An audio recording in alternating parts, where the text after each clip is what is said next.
Hello friends, কেমন আছো তোমরা সবাই? আশা করছি সবাই ভালো আছো। তো এই দিনটা ছিল 27 জুন শুক্রবার। তো ওই দিন হঠাৎ করে আমার ননদ আর নন্দে আমাকে ফোন করলো রাত 11:30 বাজে, তখন যে বৌদি তাড়াতাড়ি চলে এসো আমাদের বাড়িতে। ওদের সেদিন ছিল ওদের ম্যারেজ অ্যানিভার্সারি। তো প্রত্যেক বছরই ওরা ছোটোখাটো একটা কেক কেটে দিনটা সেলিব্রেট করে, আমরা সবাই থাকি। তো সেদিন ওদের কোনো প্ল্যান ছিল না এবার। তো আমার ভাগ্নি হঠাৎ করে বায়না শুরু করলো যে না, কেক আনতে হবে, প্রত্যেক বছর যেমন কেক আনে এই বছরও কেক কাটতে হবে। তো ওর বায়নার ফলে সেদিন রাত 11টার সময় ওরা কেক আনতে বেরোলো এবং 11:30টায় কেক এনে বাড়িতে আসলো।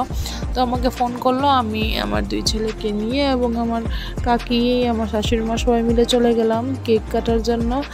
চলো তাহলে আমরা আগে কেকটা কেটে নেই, তারপর কথা হবে।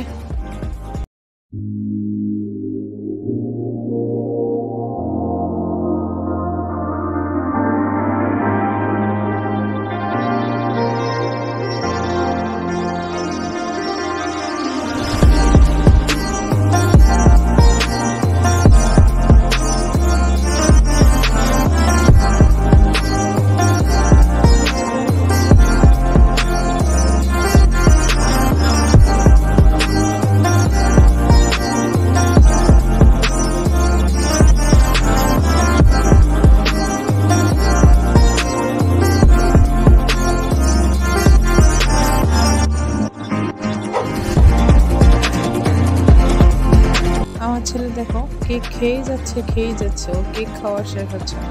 কেকটা খুব মজা পেয়েছে। এই আনন্দগুলি, ছোট ছোট মুহূর্তগুলি আমাদের সাথে চিরজীবন চিরস্মৃতি হয়ে থাকবে। তো আশা করছি আমার এই ভিডিওটা আপনার ভালো লেগেছে। দেখা হবে পরের ব্লগে।